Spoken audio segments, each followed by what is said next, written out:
Hello दोस्तों, तो कैसे हो आप लोग। एक बार फिर से आपका वेलकम है फार्मर्स चैनल पर। तो आज हम टॉपिक करने जा रहे हैं टेट्रासाइक्लिन। तो जैसे मैंने अपने एक इंट्रोडक्शन वीडियो बनाई थी कीमोथेरेपी पे, तो मैंने उसमें आपको समझाया था कि बहुत सारे एंटीबायोटिक्स हैं जो जिनका मैकेनिज्म एक्शन बहुत अलग है। तो बेसिकली जो टेट्रासाइक्लिन है, जैसे कि हमने देखा था पेनिसिलिन, स्फेलोस्पेरिन, हमारे जो बैक्टीरिया के सेल वॉल्स थे उनको ब्रेक करके उनको मारते थे।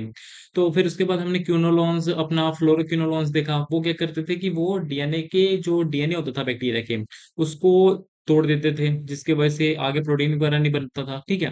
तो जो हमारे टेट्रासाइक्लिन हो गए, अमीनो ग्लाइकोसाइड हो गए, क्लोरोम्फेनिकोल हो गए, मैक्रोलाइड हो गए, जो जिसको हम कंबाइनली टी कैम बोलते हैं। टी मतलब टेट्रासाइक्लिन, सी मतलब क्लोरोम्फेनिकोल, ए मतलब अमीनो ग्लाइकोसाइड, और एम मतलब मैक्रोलाइड। ठीक है। इन फोर जानों को हम इन कंबाइनली कहते हैं टी कैम। तो बेसिकली ये क्या करते हैं, हमारी प्रोटीन नहीं बनने देते बैक्टीरिया के अंदर, ये प्रोटीन सिंथेसिस नहीं होने देंगे बैक्टीरिया के अंदर। तो बेसिकली ये अपना फंक्शन ऐसे देते हैं। अब हम डिटेल में देखेंगे कैसे नहीं देने देते। तो देखो, मैंने एक ना इससे पहले एक प्रीवियस वीडियो में बनाई थी प्रोटीन सिंथेसिस इन बैक्टीरिया, मैं वैसे लिंक दे दूंगा डिस्क्रिप्शन में। उसमें मैंने बताया था कि बैक्टीरिया के अंदर प्रोटीन कैसे बनता है। देखो, अभी मैं आपको पॉइंट टू पॉइंट बता दूं कि ये स्टेप ब्लॉक कर देता है, जिसकी वजह से प्रोटीन नहीं बन पाता बैक्टीरिया में। आपको समझ नहीं आएगा, क्योंकि ऐसे कैसे मैं बता दूंगा। ठीक है। तो मैंने उस वीडियो में बताया था कि प्रोटीन कैसे, कौन कौन से स्टेप होते हैं जिसको फॉलो करके प्रोटीन बनता है अपना बैक्टीरिया के अंदर। तो बेसिकली उसमें मैंने ये भी बताया था कि कौन कौन पॉइंट्स पे क्या क्या अपने एंटीबायोटिक्स एक्ट करते हैं जिसकी वजह से नहीं बनता प्रोटीन। जैसे टेट्रासाइक्लिन मैंने बताया था कि वो अपने अमीनो एसिड टीआरएनए हैं, उनको ए साइड पे बाइंड नहीं होने देता। मैक्रोलाइड भाई हमारे मिसलीडिंग कर देते हैं। अमीनो ग्लाइकोसाइड अलग फंक्शन करता है, क्लोरोफेनिकोल अलग अलग करता है। तो बेसिकली अगर आप वो एक बार वीडियो देखा हो तो आपको थोड़ा अच्छे से क्लियर हो जाएगा कि प्रोटीन सिंथेसिस कैसे होती है बैक्टीरिया में।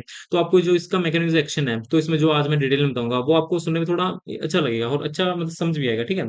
तो बेसिकली बिना देरी के हम शुरू करते हैं। टेट्रासाइक्लिन होते क्या है, देखो। जो टेट्रासाइक्लिन है ये भी हमारे एक एंटीबायोटिक है। ठीक है। बट ये प्रोटीन सिंथेसिस करता है, जैसे मैंने बताया टीकैम्स। ठीक है। They are class of broad spectrum. Broad spectrum मतलब क्या होता है? ब्रॉड स्पेक्ट्रम मतलब होता है कि ये ग्राम नेगेटिव और ग्राम पॉजिटिव बैक्टीरिया दो टाइप के होते हैं, ग्राम नेगेटिव ग्राम पॉजिटिव। ये दोनों टाइप के बैक्टीरिया के अगेंस्ट इफेक्टिव है, मतलब कि दोनों टाइप के बैक्टीरिया को मारेगा। ठीक है। डेट इनबिट प्रोटीन सिंथेसिस जैसे बात होगी ऊपर। Tetracycline are group of bacteria bacteriostatic antibiotics. अब बैक्टीरियोस्टैटिक क्या होता है आपको पता है? दो टू टर्म्स होते हैं। एक बैक्टीरियोस्टैटिक होता है, एक बैक्टीरियोसाइडल होता है। जो बैक्टीरियोस्टैटिक मतलब होता है कि जो अपने बैक्टीरिया की ग्रोथ है उनको स्टॉप कर देगा, मतलब मल्टीप्लाई नहीं होने देगा आगे बैक्टीरिया को। ठीक है। और बैक्टीरियासाइडल मतलब होता है कि बैक्टीरिया को मार ही देगा। ठीक है। ये मारेगा नहीं, ये उनको आगे मल्टीप्लाई नहीं होने देगा। तो टेट्रासाइक्लिन बेसिकली अपना उनको आगे बढ़ने नहीं देता, मतलब आगे मल्टीप्लाई नहीं होने देता। ठीक है। उनकी जनरेशन नहीं बनने देती आगे। ठीक है। ये कहाँ से मिलता है हमारे को? स्ट्रेप्टोमाइस ओरियोफेसिन्स, एक हमारी कोई हमारी एक बैक्टीरिया की स्पीसीज है जिससे हमें मिलती है टेट्रासाइक्लिन। ठीक है। They exert their pressure binding to 30th ribosomal unit. अब आपको ये नहीं पता, जैसे मैंने प्रोटीन सिंथेसिस में बताया था, मैंने जो प्रीवियस वीडियो बनाई थी उस पे, कि हमारे जो बैक्टीरिया है उसके अंदर 70s राइबोसोम होता है, उससे बनता है प्रोटीन। आपको पता है राइबोसोम क्या होता है? हमारा राइबोसोम सेल के अंदर होता है, जो प्रोटीन सिंथेसिस में हेल्प करता है, जैसे ह्यूमन मोमेलियंस में भी होता है। हमारे मोमेलियंस में 80s रेबोसोम होता है। देखो, जो बैक्टीरिया के अंदर 70s रेबोसोम है उसके टू सब यूनिट होते हैं। एक 30 होता है, एक 50 होता है। देखो, ये एडिशन नहीं करनी आपको, 30 प्लस 50 करोगे 80 होगा, वो नहीं चीज करनी। उसका वैसे नाम है 70s रेबोसोम, और उसके आगे दो बेटे हैं जिसको हम 30s रेबोसोम कहते हैं और 50s रेबोसोम कहते हैं। ठीक है। अब जो आपको मैं थोड़ा ऊपर से पहले समझाता हूँ क्या होता है, क्या देखो उनमें। जो अपने 30s राइबोसोम होते हैं ना, ये अपना पहले एमआरएनए होते हैं। एमआरएनए को पता है क्या होता है? मैसेंजर आरएनए, जो अपना डीएनए से इंफॉर्मेशन लेके आता है, आगे देता है अपने राइबोसोम को कि ये प्रोटीन बनाना है। ठीक है। इतना समझो, एमआरएनए हमारा एक टाइप का मैसेंजर है जिसको हम मैसेंजर आरएनए कहते हैं। एज हमारा कमांडर है, हमारा कमांड देगा डीएनए से लेकर। ठीक है। तो जो 30 राइबोसोम है ये अपना एमआरएनए में बाइंड करेगा। ठीक है। उसके बाद क्या होता है, इसमें एक और चीज आएगी टीआरएनए। अब टीआरएनए क्या होता है? Transfer RNA. ठीक है। ये क्या होता है? इसका नाम से पता लगा, ट्रांसफर। ये ट्रांसफर करेगा क्या चीज का? ट्रांसफर करेगा अमीनो एसिड्स का। अब आपको पता है प्रोटीन किससे बना होता है? प्रोटीन बना होता है अमीनो एसिड की चेन से। आपको इतना पता ही होगा, बहुत सारे अमीनो एसिड से बने होते हैं प्रोटीन। तो जो टीआरएनए है ये अलग अलग अमीनो एसिड ले लेकर आएगा और एमआरएनए के ऊपर बाइंड करेगा, जिसकी वजह से क्या होगा? अपना आगे प्रोटीन बनता जाएगा, प्रोटीन बनता जाएगा। अब इसको याद रखने से पहले एक और दो चीजें आएंगी, अब वो क्या आएंगी देखो। एक हमारी आएगी 50s राइबोसोम, जो इसका भाई है, बड़ा भाई है 50s राइबोसोम। ये क्या करेगा, जैसे ही 30s राइबोसोम अपना ज्वाइंट होगा एमआरएनए के ऊपर, तो फिर उसके बाद टीआरएनए एक अपना अमीनो एसिड लेके आएगा पी पॉइंट पे। अब पी पॉइंट क्या है ये आपको मैं आगे समझाऊंगा, आप इतना समझो। पी पॉइंट पे अटैच करेगा जब अपना टीआरएनए अमीनो एसिड, तो 50s राइबोसोम आकर एमआरएनए के साथ ज्वाइंट हो जाएगा। ओवरऑल ये 30s के साथ ज्वाइंट होकर पूरा एक 70s का बना देगा, जिसको हम बोल देंगे दोनों भाई मिलकर एक 70s राइबोसोम बना दिए। ठीक है। ठीक है, इतना पता लग गया। अब देखो इसमें ना दो चीज और होती है, एयूजी, जिसको हम बोलते हैं स्टार्टिंग कोडोन। आपको आपने 11th 12th में पढ़ा होगा स्टार्टिंग कोडोन, स्टॉपिंग कोडोन। वो क्या होता है देखो, हमारे हमें पता है जो हमारे डीएनए है वो नाइट्रोजीनियस बेस पेयर से बने हुए हैं। ठीक है, दो टाइप के होते हैं, न्यूक्लियोसाइड न्यूक्लियोटाइड आपने सुना होगा, जैसे एडेनिन हो गया, गुआनिन हो गया, साइटोसिन हो गया, यूरेसिल हो गया, थायमिन हो गया। ये 5 अपने नाइट्रोजीनियस बेस पेयर आपको पता होगा। ठीक है ना। तो जो अपना एयूजी है इसको हम बोलते हैं स्टार्टिंग कोडोन। ये भी हमारा बेस पेयर ही है। ठीक है, जैसे ए मतलब एडेनिन, यू मतलब यूरेसिल, सी मतलब ओ सॉरी जी मतलब गुआनिन। ठीक है, ये भी हमारे बेस पेयर है। जब ये डीएनए के ऊपर ए यू जी सीक्वेंस आ जाएगा, तब प्रोटीन बनना शुरू हो जाएगा। ठीक है, और जैसे ही यू ए ए या फिर यू ए जी या फिर यू जी ए आएगा, तो प्रोटीन बनना रुक जाएगा, क्योंकि ये स्टॉपिंग कोडोन है। ये जो तीन मैंने बताए ना, ये स्टॉपिंग कोडोन है। तो अभी आपको मैं आगे डिटेल में समझाऊंगा, आपको मैंने थोड़ा सा इंट्रो दिया है। ठीक है। अब देखो क्या होता है, ये हमने 1948 में डिस्कवर किया था, किसके द्वारा, बेंजामिन डुगर के द्वारा। ठीक है, डगर बोल सकते हो, डुगर बोल दो। ठीक है ना। फर्स्टली यूज क्लिनिकली इन 1950, हमने डिस्कवर तो 48 में कर लिया था, बट एक्सपेरिमेंटल चलता रहा, 50 में यूज किया इसको। ठीक है ना। हमारा जो प्रोटोटाइप ड्रग है टेट्रासाइक्लिन है, प्रोटोटाइप पता है ना आपको, वो हमारा मेटाबोलाइज होके अपने एक्टिव फॉर्म में आता है, आपको पता होगा शायद। ठीक है, प्रोड्रग वगैरह ऐसा ही। ठीक है, तो उसके बाद क्या है, केमिकल नेचर आप देख सकते हो, ये केमिकल स्ट्रक्चर होता है, वैसे बना सकते हो, अच्छा इंप्रेशन पड़ेगा एग्जामिनर पे। ठीक है। अब है सोर्सेज क्या है, कहाँ से मिलता है, हमने ऊपर भी बात कर ली थी, एक्टिनोमाइसीटीज, स्ट्रेप्टोमाइस ओरियोफेसिस, इस स्पीसीज मिलता है बैक्टीरिया के। ठीक है। अब इसकी करेक्टर क्या है, ये हमारी इफेक्टिव है ग्राम पोजिटिव ग्राम नेगेटिव बैक्टीरिया, जैसे रिकर्सिया हो गया, क्लेमाइडिया हो गया, माइकोप्लाज्मा हो गया, सम प्रोटोजोआ हो गया। बैक्टीरियोस्टैटिक होता है, मतलब कि बैक्टीरिया की ग्रोथ को रोक देता, आगे नहीं बढ़ने देता, उनको मल्टीप्लाई नहीं होने देता। ओरली हम इसको खा सकते हैं। ठीक है, जैसे डोक्सीसाइक्लिन को नहीं खा सकते, एक्सेप्ट लिखा है ना, मतलब कि इसको हम पेरेंटली देते हैं। ठीक है ना, आईवी के थ्रू। ठीक है, या फिर आईएम के थ्रू। तो अब यहाँ पे लिखा है वाइडली डिस्ट्रीब्यूटेड बॉडी, मतलब बॉडी में काफी फैलता है, समझ सकते हो। ये हम इसका एक और पीछे रीजन है देखो, यहाँ पे लिखा है वाइडली डिस्ट्रीब्यूटेड बॉडी, मतलब ये ना बीबी का पता है, ट्रिपल बी का, ब्लड ब्रेन बैरियर, और एक होता है प्लेसेंटा, ये उनको भी क्रॉस कर जाता है। तो इसलिए हम इसको प्रेगनेंसी में नहीं देते, क्योंकि ये ना जो हमारा फीटस होता है ना वोम के अंदर, ये उसको टॉक्सिसिटी कर प्रोवाइड मतलब टॉक्सिसिटी कर सकता है, मतलब कि डिफेक्ट्स कर सकते हैं, डिफेक्ट्स क्रिएट कर सकता है फीटस के अंदर। ठीक है, जैसे शॉर्ट लिम्स रह जाना, कह सकते हैं थोड़ा मेंटली टेटरनस, रिटार्डनेस वगैरह। ठीक है ना। तो अब ये फ्लूइड्स कैसे हैं, यहाँ पे लिखा है well distributed and fluids, fluids हमारे सारे आगे, जो लिम्फ वगैरह, ब्लड वगैरह, और एक साइब्रो स्पाइनल फ्लूइड होता है, आपको पता हो थोड़ा बहुत, जो हमारे स्पाइनल के पीछे जो हमें प्रोटेक्ट करता है, या फिर हमारे एक सेरेब्रम फ्लूइड भी होता है जो ब्रेन को प्रोटेक्ट करता है। ठीक है ना, वो उनको भी क्रॉस कर जाता है। ठीक है, ये हमारा एक्सक्रीट कैसे होता है बॉडी से, निकलता कैसे है बाहर भाई, ये बाइल और यूरिन के थ्रू निकलता है। ठीक है, अब बाइल हमारा आगे जाके फीसिस बनता है, आपको पता हो थोड़ा। ठीक है, बाइल से बिलिरुबिन, बिलिरुबिन आपने पढ़ा हो थोड़ा। अब एग्जांपल है, कुछ ड्रग्स के नाम लिखे हुए हैं, हम क्लासिफिकेशन देंगे भाई। ठीक है, अब क्लासिफिकेशन क्या देखो, नेचुरली हमें ये मिलता है, टेट्रासाइक्लिन, क्लोरोटेट्रासाइक्लिन, ऑक्सीटेट्रासाइक्लिन, डेमिसाइक्लिन। ठीक है, सेम सिंथेटिकली डॉक्सीमीनो, ग्लाइसी साइक्लिन में हमारा क्या, टैगी साइक्लिन। ठीक है, फिर इरावा साइक्लिन। उसके बाद ये हमारे कुछ ड्रग्स हैं, आप देख सकते हो नेम्स। ठीक है, जो इसके नोट्स है ना, ये आपको टेलीग्राम चैनल पे मिलेंगे, टेलीग्राम चैनल पे मिलेंगे फॉरवर्ड करके। ठीक है, तो लाइक सब्सक्राइब कर देना, अभी तक नहीं किया तो ना। अब हम बात करते हैं एमओए के बारे में, मैकेनिज्म के बारे में।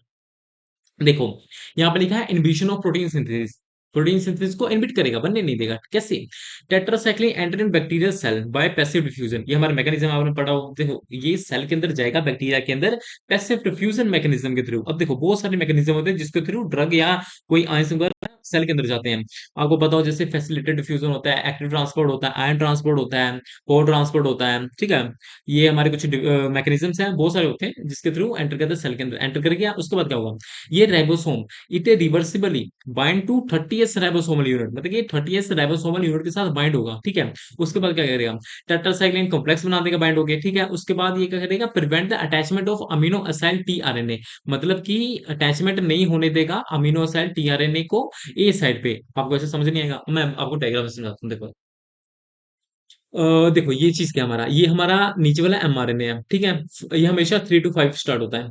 कुछ भी प्रोटीन वगैरह बनाओ, ठीक है। ये हमारा एमआरएनए नीचे, ये आप 30s रिबोसोमल यूनिट दे सकते हो। वैसे तो मैंने ये डिटेल वीडियो बनाई है पीछे, आप देख सकते हो प्रोटीन सिंथेसिस की, ठीक है। वैसे आपको थोड़ा थोड़ा सुनाता हूँ मैं। ए यू जी है, मतलब समझो कि ये भी हमारा कुछ है, ये भी हमारा ए है, या हमारा टी है, ये यू है, कुछ अलग अलग है। बट जैसे ही हमारा ए यू जी आया, स्टार्टिंग कोडोन है ये, वैसे ही प्रोटीन की सिंथेसिस शुरू हो गई। देखो ये तो राइबोसोमल हमारे भाई अटैच हो चुके हैं, ठीक है। एयूजी आ गया, अब क्या होगा देखो, जो इनिशिएटेड टीआरएनए है, देखो जैसे शुरू हुआ, यहां से शुरू हो गया प्रोटीन की सिंथेसिस, वैसे टीआरएनए भाई हमारा एक अमीनो एसिड लेके आएंगे पी पॉइंट पे, ठीक है। पी साइट है एक, समझो हमारे ना जो अपने बैक्टीरिया के डीएनए के अंदर 3 साइट होते हैं, पी साइट, ई साइट, ए साइट। जैसे यहाँ पे लिखा हुआ आप देख सकते हो, ई साइट, पी साइट। ए साइट मतलब होता है अराइवल, मतलब आना। पी साइट मतलब होता है प्रमोटर, ये प्रमोट करेगा ई साइट को। ई साइट मतलब एग्जिट, ठीक है। अब आपको बताता हूँ, जैसे टीआरएनए आया, वो पी पॉइंट पे एक अमीनो एसिड लेकर आएगा। अमीनो एसिड पता है आपको क्या क्यों यूज होंगे? हमारे प्रोटीन्स बनाने के लिए, ठीक है ना। तो ये बस पहली बार ही जो टीआरएनए पी पॉइंट पे अमीनो एसिड लेकर आता है। बाकी जितने बार टीआरएनए अमीनो एसिड लेकर आएगा, वो ए पॉइंट पे लेके आएगा, ठीक है। बस एक बार ही पी पॉइंट पे लेके आता है, याद रखिएगा, ठीक है। उसके बाद ये पी पॉइंट पे लेके आया, अटैच हो गया। देखो जैसे ये पी पॉइंट पे अमीनो एसिड देके गया, वैसे ही जो 50s राइबोसोमल यूनिट है उसको मिर्ची लगी, कहता है ये अटैच होगा, मैं क्यों नहीं अटैच होऊंगा। तो जो 50s राइबोसोमल यूनिट है, ये सीधा जाके 30s के साथ कंबाइन हो जाएगा, मतलब ज्वाइंट हो जाएगा, ठीक है। अब ये हमारा दोनों मिलके बना देंगे 70s राइबोसोमल, ठीक है। अब कैसे, अभी देखो एडिशन नहीं करने का, ठीक है, एडिशन नहीं करने का। 30-50 मुझे पता 80 होता है, एडिशन नहीं करने का। आप समझो ये दो टोटे हैं, दो, समझो एक चीज है, एक लकड़ी है, उसके टू पार्ट्स हो गए हैं, एक 30 एक 50, ठीक है। उन दोनों को मिला के हमारा 70 बनता है। ये भाई ये ऐसे याद रखो भाई, 70 बनेगा, 80 नहीं बनेगा, ठीक है। जैसे अटैच हो गया, उसके बाद देखो क्या होगा। देखो अब यहाँ पे जो टीआरएनए पहली बार तो पी पॉइंट पे अमीनो एसिड लेके आ गया, जब वो दूसरी बार अमीनो एसिड लेकर आएगा, ये ए पॉइंट पे देगा। कहां पे देगा? ए पॉइंट पे देगा। अब देखो जैसे ही ए पॉइंट पे देगा ना, इसके बीच में बन जाएगा पेप्टाइड बॉन्ड। अब पेप्टाइड बॉन्ड को कौन बनाएगा? पेप्टाइड बॉन्ड बनाएगा हमारा पेप्टाइडल ट्रांसफीरेज। अब पेप्टाइडल ट्रांसफीरेज एक एंजाइम है, वो कहां प्रेजेंट है? जो पेप्टाइडल ट्रांसफीरेज एंजाइम है ना, वो हमारा 50s राइबोसोमल यूनिट के ऊपर होता है, ठीक है। जो 50s राइबोसोमल यूनिट है ना, इसके ऊपर होगा। देखो यहाँ पे इन्होंने कोई मेंशन नहीं किया है, क्योंकि ये अपनी 70 राइबोसोमल यूनिट बन चुका है। अब ध्यान से देखो, ये 70 राइबोसोमल यूनिट बन चुका है, ठीक है। ये बड़ा लग रहा है ना पहले से, इसलिए, ठीक है। अब देखो यहाँ पे अपना बन गया 50s। अब देखो पेप्टाइडल ट्रांसफेरेज हमारा 50s राइबोसोमल यूनिट प्रेजेंट है, जो इन दोनों के बीच में पेप्टाइड बॉन्ड बनाएगा। देखो ये स्टेप तो आप चाहे लिखो ना लिखो, बट यहाँ पे ट्रांसलोकेशन है, यहाँ पे आना चाहिए, थोड़ी गड़बड़ होगी है। बट ऐसे आप ऐसे भी लिखोगे ना, सही है, इतना गलत नहीं है। देखो इस पॉइंट पे क्या हो रहा है ना, आप थोड़ी कंफ्यूज हो गए होंगे कि ये तो यहाँ पे चल गया, यहाँ पे कैसे गया। देखो आपको पता है, कोई भी जैसे आपको इमेजिनरी बॉन्ड्स, या फिर आपको पता है जब कोई भी बॉन्ड बन रहा होता है, जैसे कभी आपने ऑर्गेनिक केमिस्ट्री में देखा हो कि एक बॉन्ड, एक जो मॉलिक्यूल है वो किसी ग्रुप के साथ अटैच ऑलरेडी, तो दूसरा मॉलिक्यूल आके अटैच होता है, तो ना वो एकदम से नहीं अटैच होता, और वो एकदम से दूसरा वाला नहीं रिमूव हो जाता है, वो पहले ना पार्शियल बॉन्ड बनाते हैं। तो इतना ही समझो, एक सबके पार्शली, जो जो अपना पी पॉइंट पे अमीनो एसिड था, वो पार्शली ई पॉइंट पे जा रहा है, और जो ए पॉइंट पे अपना अमीनो एसिड था, वो पी पॉइंट पे आ रहा है, और ए साइड पे एक और टीआरएनए अपना अमीनो एसिड लेके आ रहा है। देखो आप समझो, जो अपना, यहां समझो, जो अपना ए वाला है ये पी पे जाएगा, तो जो पी वाला है ये ई पे जाएगा, फिर ए पॉइंट पे एक और टीआरएनए लेके आएगा। मतलब टीआरएनए जो हमारा है ना, ये बार बार अमीनो एसिड लेते आएगा, क्योंकि प्रोटीन तो अमीनो एसिड की चेन से बना होता है। ये बार बार अमीनो एसिड लेके आएगा, लेके आएगा, ले ही आएगा, ठीक है। और ये बार बार पी वाला ई पे जाएगा, ई वाला बाहर निकलेगा, ए वाला फिर पी पे जाएगा, ई वाला से ऐसे बाहर निकलते जाएगा, चेन बनती जाएगी। और जैसे ही यूएजी स्टॉपिंग कोडोन आया, वैसे ही प्रोटीन बंद, बनना बंद, ठीक है। तो इतना ही समझो। आप इस पॉइंट को चाहे मत लिखो, ये ट्रांसलोकेशन इस पॉइंट पे लिख दो, ये पेप्टाइड बॉन्ड इस पे लिख दो, तब भी चलेगा। अगर ऐसे भी बनाओगे तब भी चलेगा, आपको बस कंसेप्ट क्लियर होना चाहिए। ध्यान से देखो, जब ये पी वाला, मतलब ए वाला पी पे गया, पी वाला ई पे जाएगा, ठीक है। उसके बाद ए वाले पे एक और है, देखो यहाँ पे देखो, ध्यान से देखो। अब इसमें क्या होगा कि ई वाला इससे निकल गया यहाँ पे, अब ये पी वाला है, ये ए वाले पे, ए पी वाला है, ये ई वाले पे जाएगा, और ए वाला पे टीआरएन न्यू लेके आया। अब तो अब यहाँ पे चाहे ये बना दो या फिर ना बनाओ, ये आपको मर्जी है। देखो यहाँ से पढ़ोगे आप, new aminoacyl tRNA enters A side, मतलब कि टीआरएनए ए साइड में नवा अपना अमीनो एसिड ले आया, पेप्टाइड ट्रांसफेरेज ने एक बॉन्ड बना दिया इन दोनों के बीच में। अब देखो tRNA in A site moves to P site, यहाँ पे लिखा ना, ए साइड का पी साइड पे मूव करेगा, पी साइड का ई साइड पे मूव करेगा। और T R N A in E site empty, मतलब फिर उसके बाद ढकेल देगा उसका, मतलब उसको नीचे गिरा देगा, और वो एम्प्टी हो गया। फिर ए साइड वाला पी साइड पे जाएगा, पी साइड वाला ई पे जाएगा, ऐसे ही चलता रहेगा, ठीक है। तो आप ध्यान ध्यान से देख सकते हो, आप इसको फ्लो चार्ट में भी बना सकते हो। तो अब आपको समझ आया होगा थोड़ा बहुत, ठीक है। अब ये देखो, अब मैं इसको एक चीज बताता हूँ, यहाँ पे आपको थोड़ा एक मैकेनिज्म अच्छे से समझाता हूँ कि अब ये टेट्रासाइक्लिन वर्क कैसे करेगा। देखो, जो टेट्रासाइक्लिन है ना, ये ना जो ए पॉइंट पे अपना अमीनो एसिड आ रहा है ना, जो tRNA amino acid A point पे लेके आ रहा है, उसको लाने ही नहीं देगा, मतलब ए पॉइंट पे अमीनो एसिड आने ही नहीं देगा। अब इसके वजह से क्या होगा, देखो, अगर ए पॉइंट पे अमीनो एसिड हमारा आया ही नहीं, तो अपना पेप्टाइड बॉन्ड ही नहीं बनेगा। ए पॉइंट खाली है तो पी पॉइंट, जो पी पॉइंट पे अपना अमीनो एसिड है, ये किसके साथ पेप्टाइड बॉन्ड बनाएगा। और अगर पेप्टाइड बॉन्ड नहीं बना तो अपना पी वाला ई पे जाएगा नहीं, क्योंकि इसके पीछे तो कोई है नहीं, मतलब इसको धक्का मारने वाला कोई पीछे है ही नहीं। तो यही है कि ए पॉइंट पे आया नहीं, तो अपना चेन एलोंगेशन हो नहीं सकता, मतलब प्रोटीन बन ही नहीं सकता, क्योंकि ए पॉइंट खाली है, पेप्टाइड बॉन्ड बनेगा नहीं, ए पॉइंट खाली है, तो इसलिए पी वाला ई पे जाएगा नहीं। तो यही ओवरऑल होता है। अब आप यहाँ पे ध्यान से देखो, यहाँ पे क्या लिखा है, the tetracycline 30S complex prevents the attachment, attachment नहीं होने देगा अमीनो असाइल टीआरएनए की। जो टीआरएनए अमीनो असाइल मतलब ये है, अमीनो असाइल टीआरएनए, ये चीज की बात कर रहे हैं यहाँ पे, ठीक है। किस पॉइंट पे, ध्यान दो, टू द ए साइड, जैसे मैंने बोला ए साइड पे आने नहीं देगा, of the mRNA ribosomal complex. MRNA है ना ये, तो ये अपना एमआरएनए है, ये राइबोसोम है, इसलिए हम इसको कॉम्प्लेक्स बोल सकते हैं ना। As a result no new peptide bond, no new peptide bond बनेगा, जिसकी वजह से एलोंगेशन नहीं होगी, क्योंकि आगे आगे चेन बढ़ेगा ही नहीं, ठीक है। और ओवरऑल आपको समझ आ गया बैक्टीरियोस्टैटिक। अब हाँ, एक चीज और यहाँ पे दिखा नहीं, बैक्टीरियोस्टैटिक मतलब देखो, ये ना अपना ग्रोथ को रोकेगा, बट ये रिवर्सिबली बैंड होता है, ठीक है। देखो, on the drug, on removal of drug, मतलब जैसे टेट्रासाइक्लिन का इफेक्ट खत्म हो जाएगा, वैसे प्रोटीन सिंथेसिस फिर से शुरू हो जाएगी। इसलिए डॉक्टर्स कहते हैं कि आपको एंटीबायोटिक्स का पूरा डोज कंप्लीट करना चाहिए, ठीक है ना। तो एब्जॉर्प्शन क्या है, इसको हम ओरली ले सकते हैं, स्टमक में इजिली एब्जॉर्ब होता है उसके थ्रू, ठीक है। चिलेटिंग, अब हाँ, आपने कभी सुना होगा कि टेट्रासाइक्लिन लेने से हमारे जो अपने बोन्स होते हैं उसमें टॉक्सिसिटी होती है, या फिर अपने जो टीथ वगैरह उसमें चिलेशन होती है। चिलेशन क्या होती है, देखो, आइंस आपको पता है, कैल्शियम है वो सबसे ज्यादा चिलेट करता है, मतलब चिलेटिंग बनाता है, चिलेशन करता है सबसे ज्यादा, ठीक है, जो कैल्शियम है। जो टेट्रासाइक्लिन है वो कैल्शियम के साथ कॉम्प्लेक्स बनाएगी और अपने दांतों के ऊपर पिगमेंट्स कर देगी, मतलब छोटे छोटे येलोइश कर देगी या फिर ब्लूइश कर देगी थोड़ा, है ना। उसके पिगमेंट्स बना देगी, मतलब कि टॉक्सिसिटी ओवरऑल करेगी, इतना समझो, ठीक है। और अपने ये बोन्स के अंदर भी टॉक्सिसिटी कर देगी कॉम्प्लेक्स बना के, क्यों, टेट्रासाइक्लिन बोन्स के अंदर कोई भी चीज कॉम्प्लेक्स बनाएगा, अनअवॉइडेबल चीज, तो वो तो टॉक्सिसिटी करेगा, ठीक है। मतलब यही समझो, ये चिलेटिंग प्रॉपर्टी होती है इसमें। ये अपना कॉम्प्लेक्स बना देता है कैल्शियम के ऊपर और अदर मेटल्स के ऊपर, जैसे जैसे जिंक वगैरह हो गए, इनके साथ भी बना देता है। Milk iron preparation, non systemic anti acid sulphide reduce absorption, मतलब ये कुछ हमारे चीजें हैं जो इसके एब्जॉर्प्शन को रोक देते हैं, एब्जॉर्ब नहीं होने देते हैं। डिस्ट्रीब्यूशन, ये हमारे टिश्यू को क्रॉस कर जाता है, बोन्स में आपको पता ही है, ये अब्सॉर्ब हो जाता है कॉम्प्लेक्स बना के, टीथ पे हो जाता है, स्प्लीन में भी हो जाता है, लीवर में हो जाता है, किडनी में होता है। इसको आप एक और पॉइंट लिख सकते हो, it also cross the placenta and the triple B blood brain barrier, due to this we can't prescribe in pregnancy because it may cause effectiveness in the foetus which is present in womb, ठीक है, ऐसे लिख सकते हो आप थोड़ा। तो excretion पे ये लिख सकते हो आपकी प्राइमरी एक्सक्रीट इन यूरिन के थ्रू निकल जाता है, ग्लोमेरुलस फिल्ट्रेशन आपको पता ही है। मैंने एक किडनी के ऊपर भी बनाया डायरेटिक्स में, देख सकते हो मैंने पूरा किडनी का फंक्शन बताया हुआ है। उसके अंदर नेफ्रॉन होता है, जो उसको हम बोलते हैं बेसिक यूनिट कहते हैं उसको किडनी का, जिसके अंदर हमारे ग्लोमेरुलस एक पार्ट समझो वो होता है, बोमन कैप्सूल होता है, पीसीटी होता है, डीसीटी होता है, जो फिल्ट्रेशन करते हैं, रीअब्जॉर्प्शन करते हैं, आप देख सकते हो उसमें। तो कुछ साइड इफेक्ट्स है, hepatotoxicity, phototoxicity, renal failure, kidney failure, pigmentation of teeth, वही चीज है, ठीक है।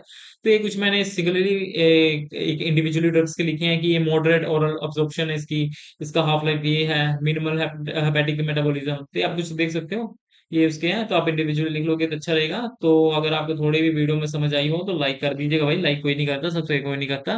तो आज के वीडियो में इतना ही। आपको जो नोट्स हैं टट्रा अपना नोट्स सॉरी अपने फार्म नोट्स में मिल जाएंगे, चैनल जो टेलीग्राम पे, लिंक आपको मैं डिस्क्रिप्शन में दे दूंगा।